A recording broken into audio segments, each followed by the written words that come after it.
We need to bring Africa closer. I was talking to the president of Gabon just a short while ago, and we are agreed now that all the African leaders must find each other. We must trade amongst ourselves.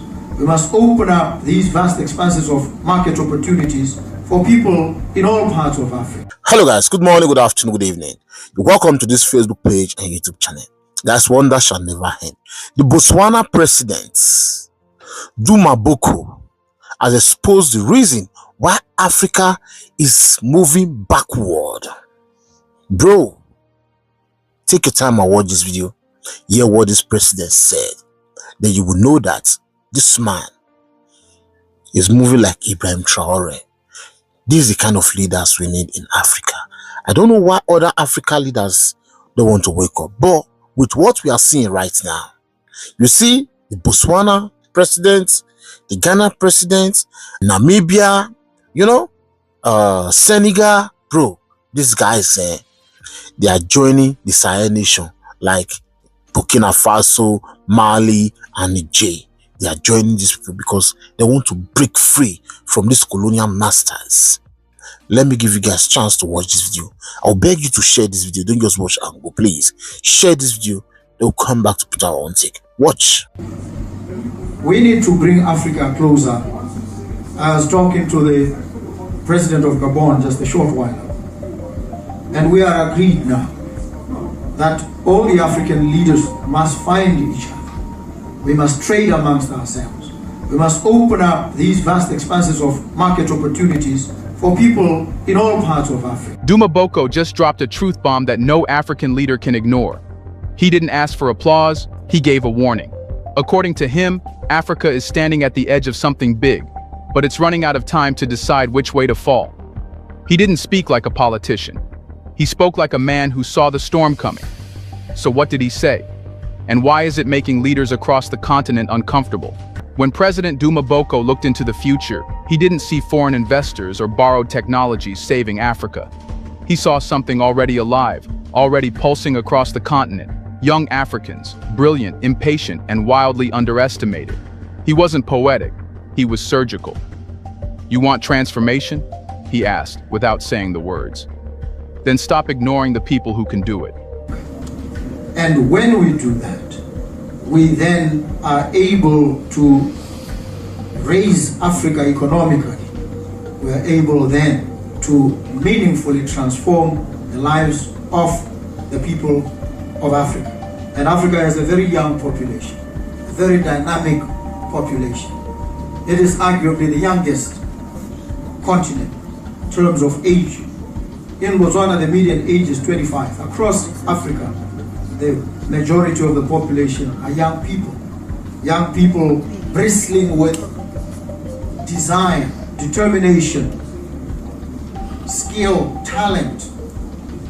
And so, in the ultimate instance, one of the things we're going to have to do is to develop, to harness these skills, to develop these talents, and it requires us to, in certain instances, completely overhaul our education systems, both in terms of content and manner of delivery. So these are the key issues. What do they mean? They mean we must have durable partnerships between the government and the private sector. It means that all the innovation in the private sector must be brought to the fore so that the private sector powers all these initiatives that governments must undertake. And so I'm here in part to encourage these partnerships to make sure that the private sector deploys finance to drive the agenda of development. And digitalization, as I've said, is the pivot point for Africa, for each of the countries on the continent. Africa has the youngest population on the planet. That's not a statistic. That's a revolution waiting for permission to begin. Yet from Lagos to Lusaka, youth are locked out of the decisions that shape their world. They are told to wait, to learn, to follow. Meanwhile, entire systems built by older generations crumble under the weight of old thinking. Boko didn't sugarcoat it. He didn't offer token solutions like youth councils or inspirational hashtags. He was clear: Africa will either empower its young now or be overrun by its own wasted potential later. But what does real empowerment look like? It's not about youth being invited to forums once a year to clap for ministers. It's not about setting up training programs with no jobs at the end. Boko called for a power shift, a transformation where governments don't just manage youth, but co-govern with them. That means giving young engineers control over infrastructure projects, letting young economists design local trade policies, funding young tech founders to solve Africa's deepest problems, from food insecurity to digital banking. And more radically, it means listening to the young, even when they criticize power. But Boko went further. He said this transformation won't happen unless the people and the government stop treating each other like strangers. The gap between the state and the street, between policy and reality, is choking progress. He urged leaders to create systems where ordinary citizens don't just vote once every 5 years, but shape public decisions in real time. Cooperation isn't about singing unity songs. It's about trust, dialogue, and creating feedback loops between those who govern and those who live with the consequences. He wasn't calling for patience. He was calling for partnership. And he made something very clear. If African leaders don't open the doors, young people will tear them down. The continent's youth are tired of being told they're the future. They're ready to be the present.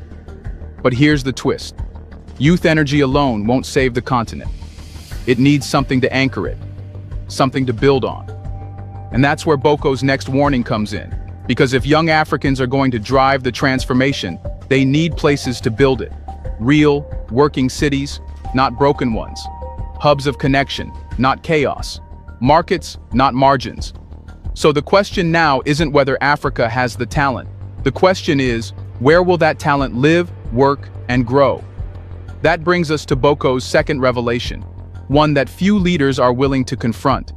Africa must urbanize, or it will collapse under its weight. If Africa's youth are ready to transform the continent, then the continent must give them somewhere to do it. That's where Duma Boko's second warning cuts deepest. Africa's cities are not ready, and time is running out to fix them. And infrastructure of the requisite quality. We do not want certain parts of the country to experience high latency and others are covered sufficiently and there's low latency. We want the coverage to be of the requisite standard across the whole country. So it's important for the government to ensure that this happens. That's the first thing. We must also ensure, because there's the Africa Continental Free Trade Area Agreement, which saw us recently in Lusaka, Zambia, launch the trade protocol, where we want to have an Africa that trades and all the countries, all the people, all the producers are therefore able to access this market, Africa-wide market of 1.5 billion people, and they can also aggregate themselves in terms of cooperatives across different localities on the African continent and service for at scale markets that one of them individually able. So it's going to be very critical. Across the continent, cities are swelling at a rate the world has never seen. By 2050, over 60% of Africa's population will live in urban areas. But what are they moving into? Roads that flood when it rains, power grids that black out by noon, housing that traps families in poverty instead of lifting them out. President Boko didn't mince words. He wasn't calling for more buildings. He was demanding a complete redesign of what it means to be an African city. Okay guys, you watch this video. You heard everything President Boko said. See, the Namibia president said this before. Africans, we just need to come together and be doing things together. Like, do business together. That's the only way Africa will grow. That is the only way Africa will grow. You not doing business with your neighboring country, partnering together, bro. It's somehow. So the only way you guys will grow, it is when you guys come together, do things together.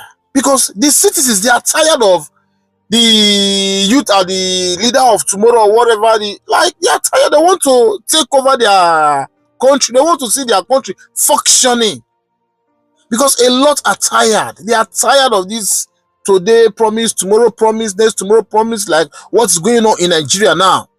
With fake promise every time from this so-called president Bola Ahmed Tinubu. Bro, things just need to change in Africa. And I love the bold step of the Botswana president for always say it the way it is. Guys, I will end this video. Please share this video, I beg you. Share the video, give it a thumbs up and subscribe. As you do so, God bless you. See you guys in my next video. Stay safe, guys, and bye-bye.